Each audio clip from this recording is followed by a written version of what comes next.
I don't even know if some of the attorney generals are corrupt at all, but sometimes they just turn a blind eye or turn something like that. So, but Blair, I appreciate you sitting and talking with us today. As our followers know that New Mexico D for D's, our goal is to talk and sit down with all the candidates. We, be very frank. We want to talk about corruption and things that are going on in New Mexico today, and the Attorney General's office. But we're sitting here because you're a candidate for Attorney General. But you and I have talked many times about some of the things that are going on, government corruption within our state on both sides of the parties. Let's be very frank, on both sides of the parties. And I think the goal here, what we want to talk about today is, as Attorney General, we know the Attorney General is kind of the prosecutor, the sheriff, the lead prosecutor for our state, both at a federal and state level, when you see corruption. I think we all kind of agree that sometimes attorney generals turn their head the other way when they're not really, when their own party kind of gets involved in certain things that they shouldn't be doing, and we've seen it across the board. But what do you see as attorney general? I mean, I ran for governor for a motivation of trying to turn the state around, both economically, educational-wise, and some of the government corruption that we see. Right. But as Attorney General, I mean, tell me some of the stuff that's frustrating you that you're seeing. Well, I think it goes a little bit deeper to the reason for the office, right? We have a governor for that reason, to help the state with policy and to make sure that it's run efficiently and to make the government run so that the people can thrive in this state. That's why you have a governor. You have a Secretary of State to administer elections. You have that. You have an auditor to dig around and make sure that the money is being spent the right way and to find problems in the government, and a treasurer to make sure that the money is actually being spent for what it's supposed to be spent for. But you have an attorney general to make sure that people are following the law in the government. That's the main role of the attorney general. When they set our state up and we have an independent elected attorney general, for that reason, is that their job was to make sure that the state is following the law. Right. They're the watchdog for transparency, and we've seen this. That's what the statutes say, is that they're supposed to be the watchdog that watches transparency, enforces things like governmental conduct. That gets to the corruption issues. That's the role of the Attorney General for New Mexico, is somebody that's actually fighting corruption and making sure that the government is following the law, more so than even the governor. And if you don't have somebody fulfilling that role of a watchdog, it becomes kind of an honor system, a buddy system, where there's this expectation that the governor will themselves follow the law. But if you don't have some sort of a watchdog or some sort of a safety net, then who's going to stop that corruption when it comes down the pike?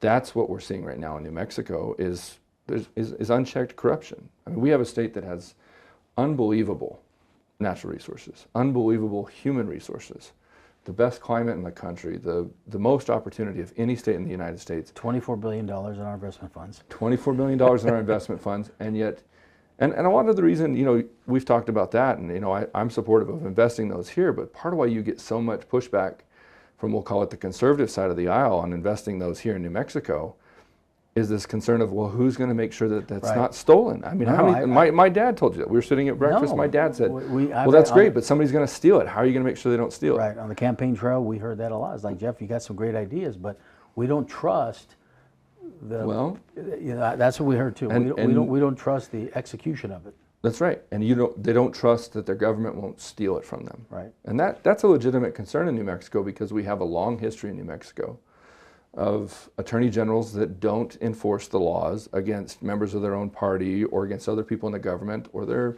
outright in on it. Right. And that's a concern for New Mexico. That's what I believe. This is my personal belief, and we can talk about when your father and my grandfather were in the legislature and the kind of morals they had, but I don't believe that we've had those kind of morals in government. That's kind of why I was excited, and I was hoping you'd win and you'd be our governor. It's because it's that integrity. I mean, we can disagree on policy. No, and I don't disagree with you. I mean, you and I have talked. I mean, that's one of the biggest reasons we ran, is because when we moved back 10 years ago, we saw some of the corruption going on. We saw career politicians taking stepping stones to careers, hoarding money, bringing in dark money, PAC money, and worrying more about political careers and stepping stones. And from the private sector, I would see it from the outside is, especially living in California or New York, very liberal Democratic states, but their attorney generals worked very independently from the governors, the mayors, and And when they found corruption, man, they didn't care who you were. Got prosecuted. That's right. And that's one of the frustrations I see here in our state is I agree with you. We don't see that. And you and I were talking earlier about your opponent, Hector Balderas. Hector will not talk to us. I mean, we've reached out to him. I've reached out to him. I've actually seen him at some functions. Said we'd like to interview and sit down and talk to you about the issues, the concerns, at least the 45,000 New Mexico Democrats for Democracy followers have. Right. And we can't get him to sit down with us. He won't sit down with us either. And you guys haven't had any forums or debates whatsoever. No, he hasn't shown up to a single one. We had one where one of his surrogates showed up to read a statement. That was Laguna Pueblo. Other than that, he doesn't even send a surrogate to talk on his behalf. Just won't show up. And that's because he's operating, and honestly, that's why I really appreciate you guys sitting down to talk, is that I think that this is probably one of the most important races this go around. You know, I tell people all the time, I said, the four most important races, and it's weird how the state has done it for years. You know, obviously the governor is extremely important. The land commissioner is extremely important because 42% of our economy is tied to our land, our lease lands. It's just that simple. Whether it's right or wrong, that's the way it is. Right. The state auditor, I think, is very important too, because the state auditor, like you said earlier, keeps everybody in check, making sure the money's being spent. But then the attorney general. I mean, the attorney general position, as you said, is our law enforcement for the state, making sure that, you know, we're not breaking the laws, and they're investigating what everything's going on. Right. Now, some of your concerns that your opponent isn't doing, what's your biggest concerns? Why are you running for attorney general? What's your biggest concerns that your opponent, who is our attorney general today, isn't doing that you think he should be doing? Well, I break it down into three categories. One, he's not prosecuting people that need to be prosecuted. He's turning a blind eye to some, and then when it's politically convenient and it attracts media attention for him, he'll go after certain people, but he doesn't go after everybody. And can you give us some examples? So the most recent example is that he just came out when Monica Youngblood was convicted of DWI and said, "Hey, I'm going to go after her because in the lapel camera tape, she says to the police officers, 'Hey, I know you guys. I'm on your team.'" And basically implying you should know Monica's a Republican. Right. Monica's Republican. She's basically implying to them, "Hey, cut me some slack." Right.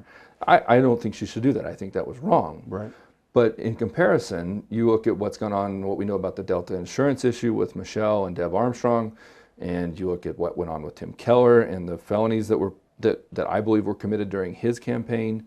Well, let's clarify something. So we brought up Delta Consulting, just so everybody knows if they're not aware of. Delta Consulting manages the high-risk pool for the state. A lot of the states started these high-risk pools back in the 80s. In 07, 08, when Michelle Lujan Grisham and now Representative Deborah Armstrong left the Secretary of Health's office, they got a contract. Now there's a whole commercial debate going on whether she got it or didn't get it. We agree that, New Mexico Democrats for Democracy, we agree that she got it from a third party, but that third party was basically the Insurance Commission, which is appointed and overseen by the governor, by the way. Right. And we have asked for HIPAA request for the open RFPs, which we have not received. Right. So again, one of the biggest things we brought up on the campaign with that issue is you have a sitting congresswoman and a state representative who are partners together, who have worked together their entire adult career, and now are running a company. And according to Politico, not us, but according to Politico, $43 million is running through the high-risk pool, and they're being paid between $2 and $4 million. So I think everybody's using the lower number, but still. And clearly, according to Grisham's tax returns, she made over $400,000 just in the last 3 years. So, so I agree with you. Those are cases that specifically should be at least investigated. Right. And when you were on the radio, I called in and discussed, there's a purview for the Attorney General when it comes to that. That's the Governmental Conduct Act, which is 10-16-3.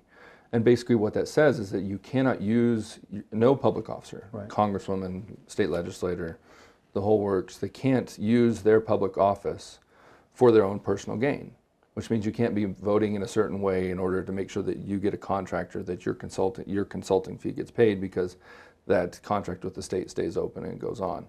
That is absolutely a violation of the Governmental Conduct Act, and it's the Attorney General that's supposed to be prosecuting that. So when that came up, Hector's office should have been the first one doing an investigation. I know Wayne is trying to do Well, some investigation. we have an issue because actually Tim Keller started the audit. Right. Just so you'll know, Tim Keller started the audit, a Democrat in office before he went to go to the mayor's office. Wayne Johnson has continued that audit, and we have found out that Delta Consulting and even the state are refusing to give audited books, financials, tax returns, just so the state can see where that money's going. I don't understand why we can't do that. Corporate America, you have to show your books all the time. Right. Well, especially if you're going to have any influx of public dollars. Right. I mean, it just has to be that way. Right. So Wayne and Hector should have been, and I know Wayne's trying, but Hector should have been the one saying, we're going to look into this, and if you have violated that, we're going to get on that, especially now when it's critical ahead of an election. And my philosophy is like, look, if there's nothing to hide, and you're getting government funds or government contracts, let's show your books, let's show the reports, and move forward that way. Right. So I'm sure you've seen this picture, but I figured I'd. We have seen that picture. I don't know if the audience can see it or not, but we have seen that picture. And I have been told that was at a Democratic function where Hector put Michelle on, raised her up on his arms and carried her off stage, I believe it was. Yeah, I think it was state convention in the fall of 17. It was a couple of years ago, yeah. And that's when he announced that he was endorsing her run for governor. Now, that's the problem, is that when you're the attorney general endorsing people like this, which is what happened with Tim, again, the same thing, a little bit different, and then this comes up, you need to be able to step up and absolutely follow through on that, regardless of which party they're from or whether or not they're your friend, and actually investigate and prosecute as needed.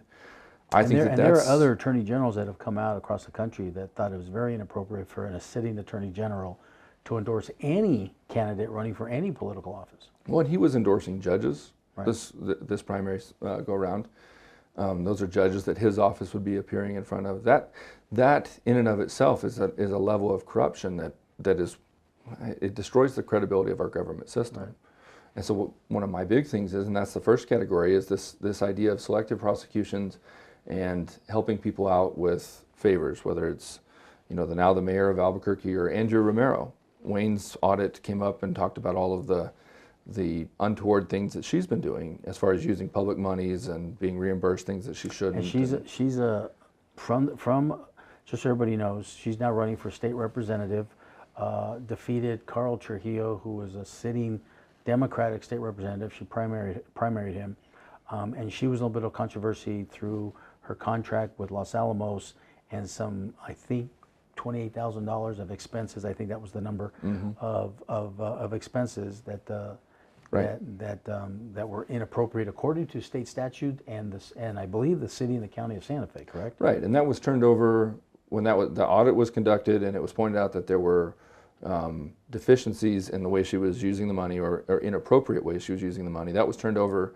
this summer, and because she's part of the clique, we'll call it, that's in favor right now with Speaker Egoff and with Hector, even though it's been turned over to Hector's office, and this has a big impact on this election. People deserve an answer to whether or not she did something right or wrong now. Hector's office is sitting on that. Right. They may end up doing something with it, but I bet you that they don't. I bet you that's been what we've seen, is that Phil Griego's a good example, right? So a lot of us have known for a long time there were lots of problems with Phil Griego's ethics and the contracts he was doing and the way he was profiting off of his government service. That's gone on for a long time before it finally came out in a major way, and he fell out of favor with the party, and they kicked him out, basically. Right. And it was only once he was kicked out of the party that Hector actually went out and prosecuted him. But Hector's office had known about that for a long time before that. It was only when he fell out of favor. Those types of issues destroy the credibility of the Office of the Attorney General, and it destroys all of government because, again, your watchdog is now benefiting from some sort of a quid pro quo or just from being friends with somebody else. And that's part of this political machine that keeps running in New Mexico that benefits the status quo. As Attorney General, what do you see, if you get elected, what do you see the major changes you would make immediately? And what do you think your role would be as Attorney General if you get elected? Well, there's a backlog right now of people that have complained and nothing's been done about it. They've said, okay, we found this, this, and this. This person's done this. They didn't, you know, for whatever reason, it wasn't investigated. The first thing we would do is we'd sit down and we'd open investigations of all of those that we looked like that were selective prosecutions. That includes Republicans, Democrats, independents, whoever. I don't know that there are any independents in any sort of office right now. If there were libertarians, it doesn't matter. It really doesn't matter. But I don't believe there's any independents that hold elective office in the state of New Mexico. no, there aren't any right now. But I think it's you too need to hard. change that. I think it's too hard to get on the ballot. Well, we've talked about that. I think Right. that you'd probably be on track to be our governor right now if you're running as an independent. I can't argue that point, but I'm sure some people will call BS But on that. whether it's, you know, the current administration, there are lots of things that have come forward out of Susanna's administration. There are lots of untoward things that have been mentioned that her administration has done that violate the Governmental Conduct Act. We'd open up immediately and start investigations on all those, and we'd get as many of those as are warranted, and there's evidence to support, to a grand jury, Right. and get those prosecutions, because we have to restore the public's trust in government. That's the main role of the Attorney General right out of the box.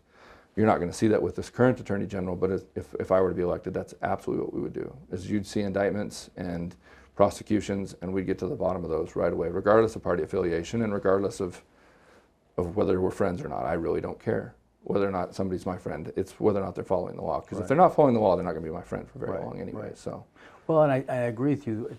I agree with you there. You know, again, you know, growing up here, what I saw when I moved back 10 years ago, even my wife, who's never been in politics before, was amazed how different things have been run compared to when we were kids, or even when I was a kid. And I think that's why you see. I mean, you saw a low turnout in the primaries. Hopefully there'll be a better turnout this general election in 3 weeks or from now. But you look at the research, you see the statistics, 65–70% of registered eligible voters are so disappointed in our political leaders because they feel like they're not defending or supporting the New Mexican, they're just supporting the parties. right. Well, and the reason that would be such an emphasis at the first part is that I truly believe that if there are consequences to those types of actions, that behavior will stop. People will stop doing it. If there's really a fear that you're going to get caught and you're not going to be able to just pay your way out of it or get out of it, however it is, by being buddies or giving a campaign donation to somebody, I think that stops. And I think that people will start becoming their own watchdogs, and people will start doing that. I'd establish a whistleblower hotline right off the bat too, so that every one of these that we could get to, we'd churn out immediately. That would be the biggest thing we'd work on for a year, is absolutely going after prosecuting government corruption. So that would be bar none. And I think that would clear that up, and you just reestablish credibility in the government of New Mexico to do that right off the bat. So those are a big thing. The other thing is that I think that the way money is played in politics in New Mexico is it's the pay-to-play thing, right? Going back to well before Governor Richardson, but certainly he made it an art form by New Mexico standards. That is a big deal, and I think, so I don't know if you had a chance to read this. This was in the Santa Fe New Mexican, and I think it bears reading it out for people, because this is basically an admission by Hector in the Santa Fe New Mexican this weekend of pay-to-play. So the quote from the article is, Balderas, who has a campaign war chest of nearly $1 million, significantly more than either of his opponents, defended the donations he received from firms that have represented the state in cases involving defective products and deceptive marketing. Quote, these are pennies compared to what corporations pay congressmen and other AGs not to bring litigation, he said. That's a quote from Hector. I did not see that article, by the way. This is basically what Hector says in that, is that, yeah, okay, so they're paying me campaign donations and I'm giving them contracts, which is pay to play. Right. And then certainly I'd like to talk about Luis Robles and Real as we go through this, or Robles, Real, and Anaya, the Hector's old firm, because they've made millions off of working for the state on contracts that Hector gave them, and that they had, of course, through Gary King too. So it wasn't just Hector that gave them contracts, but the amount went way up during him. He's basically saying it's okay that they're paying me campaign contributions and then I'm giving them contracts, because it's not as bad as what some corporations and people are doing at pennies on the dollar in comparison. It's corruption either way. It's not as bad as two sitting politicians getting millions of dollars of health care costs. Well, it's the same thing, right? Right. It's just he's actually participating in this one. His benefit is he gets to get elected. Their benefit is they get $1 million contracts. Right. He's the one that's doling it out instead of that, but he's receiving a benefit from that. That type of corruption, I think, is unbelievable. I pulled his campaign finance reports and went through some of those, and it literally is tens of thousands of dollars. There was one firm in the last quarter that gave him $25,000, and they have a contract with the state. Right. And they give him 25, and then they get a contract that pays them several hundred thousand or several million. That's a real problem. So that really came to pass with the Robles Rayo and Anaya firm, and I think where people kind of really saw that was the water rights case that we have. And in that case, you know, Marcus, who's a very good and competent attorney, was given basically the contract to go to the U.S. Supreme Court and represent New Mexico in a water case. Marcus is maybe a good attorney, but he's never done anything in water law. He's never been in front of the Supreme Court. And he gets a contract yet to go do that, and they get paid hundreds of thousands of dollars just to go to the Supreme Court for something he has no expertise in. Why is somebody like that getting that kind of a contract, other than he has a relationship and he's given Hector campaign contributions? That's a real problem. Tens of thousands of dollars, hundreds of thousands of dollars, millions of dollars on a contract just because you're friends, right, and because you supported somebody's campaign. That's not what's best for New Mexico. That's what that really kind of gets down to. So how do we, to wrap this up a little, is there anything else that you want to cover? Well, there's a couple other things. And so, I've had people, as I've been out on the campaign trail, one of the things that is, I think, probably more disturbing than either of those two things, those are bad, but it's the abuse of power that hurts people. So using your office to actually hurt somebody else, to retaliate against them, or to, and it's all kind of the same thing. It's all an abuse of power. But for instance, I had people that came to me a few weeks back and said that they have evidence of text messages between Hector and one of his girlfriends. Apparently there's more than one, which is, that's a judgment thing. I don't really care. It's a personal life thing. But he used his office to keep people in a job, and because he had a relationship with that person. And that person admitted to somebody else that there was a DA that kept her in a job. Why, something like that, why hasn't people come forward then to talk to the media or talk to yourselves or make complaints? Because Martinez has said you can make complaints within the state. Because they're afraid. Right. That's the biggest We heard a lot of that on the campaign trail ourselves. I mean, that's the biggest thing. They've started to come forward and they talk to me, they're talking to the media. There's an issue now where I had a whole bunch of people come to me and talk about the school where his wife is the principal down here in the South Valley, where she is using him as a stick to threaten people with, parents and teachers, and they've had a whole bunch of teachers quit. And it's this constant, well, my husband's the AG, and he shows up and loiters around outside of classes and intimidates parents, basically saying, hey, I'm the AG, you better shape up, you better not rock the boat, no blowing the whistle. That kind of abuse of power really scares me, because ultimately what you're doing is you're actually not just taking something, like getting an advantage in something, right. You're actually hurting somebody else. And that threat of retaliation, that's just unacceptable. Right. Nothing gets worse than that. Somebody afraid to speak out against government abuse because they're worried that the guy that has all the power will retaliate against them. It doesn't get any worse than that in my book. So that's one of those are the things that I worry about as much as anything. And the amount of people that come forward and say, hey, we like me, I voted for Hector. I knew Hector from back when he was auditor, didn't have any problems with the job he did there. Knew him back when he was in the legislature. Really thought that he was actually going to do a good job. I had a belief that he was going to do that. And like a lot of people in New Mexico, it's been the exact opposite. Where instead of him getting in there and trying to do a good job in the job he's in, it's been about going on for another office or about abusing his office for personal gain or for his friend's personal gain, and then threatening to hurt people when they don't do what he wants. Somebody like that has no business being in office. Right. Certainly not in the job of the watchdog for the state. And that's what the Attorney General is. And without a good watchdog, they're going to continue to rob us blind. So that's why I think this election, that the AG's race is the most important. Well, how do you your campaign, looking at your campaign, how do you get people motivated? How do you get people, how do you get the word out? Besides talking to us, how do you get the word out? It's been traveling the state and word of mouth and talking to friends. And honestly, the biggest reason that I have any sort of momentum at all in my campaign is because you have to be willing to stand up. Right. And there aren't a lot of people that are willing to stand up and say, no, that's wrong, for fear of the retaliation. Now, I don't know if I'm just not smart enough to know to be afraid. Maybe you and I both aren't smart enough what we've been told. I've been kind of told the same thing, so maybe you and I just aren't smart enough. Well, I think that's the way that we fix this, right? If you don't speak truth, there's no power. Right. So you have to speak that truth.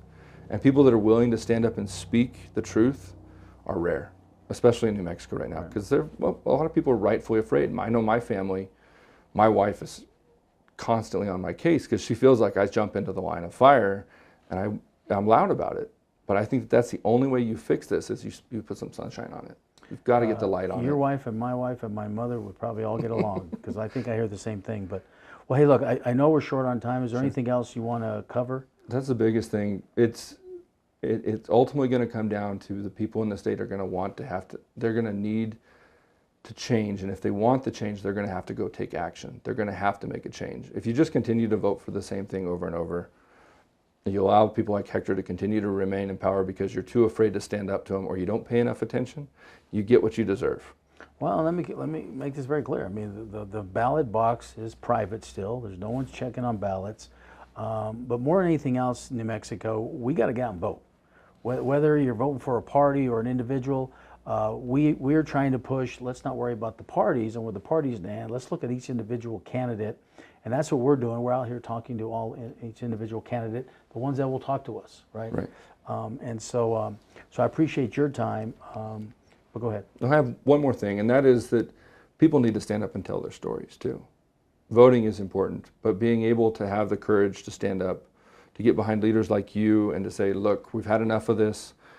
This person's either not smart enough to know better or is brave enough to stand up and say, this is wrong. We need other people to stand up behind us and agree with us and to vocally say, this is not okay, to tell their neighbors, this is not okay, we have to change New Mexico. I don't know how much longer we can go if we don't. Well, this is a big election, and it's not just an election about Democrats and Republicans. It's an election about individuals, about offices. And again, we started out this interview, this conversation,